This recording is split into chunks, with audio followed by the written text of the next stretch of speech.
Hi everyone, this is Abigail Smith going over my EDTC 610 introduction idea.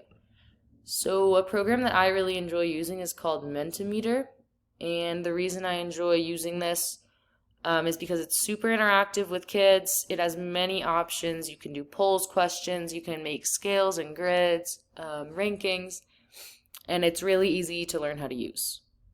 So to participate in this activity, you'll go to menti.com, MENTI, and then there's a code for art class, which is on the screen. It's 58846247. So when you enter that code, you should see my presentation, which is going to be a word cloud, which is my favorite feature of the website. So you should see this empty screen, and it should have a question on it that says, what is a goal for EDTC 610?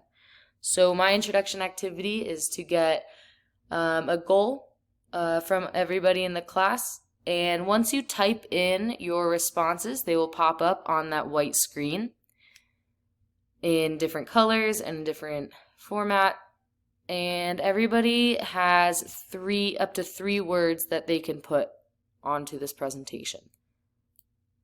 So every idea that you have, you should do as a separate entry. So everybody has the ability to add it to three words. It'll create a word cloud, and every time a word is added more than once, that word grows larger. I have an example from one of my classes last year. We were in a poetry unit, and I gave them the word spring, and I wanted them to give me the first three words that came to mind. So this is what that ended up looking like. So as you can see, colorful, flowers, warm, those words are the biggest because they were put in the most times by my students. There are some smaller words, rain, sunny, dog, words like that are smaller because they were only entered once or twice. So it ends up looking like a pretty cool presentation. It's all different colors. The words actually move around in real time on the screen as answers are recorded, so it's actually really fun for students to watch while you make it too. Some benefits of this activity: it allows students to express their ideas privately. They can just type in the answers and their name will not pop up in the screen.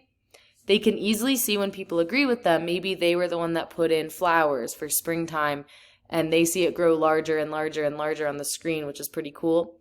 It gets all of the ideas from the class out there, even if students aren't comfortable sharing out. And this can start really great conversation because there may be an idea that you would not have heard otherwise.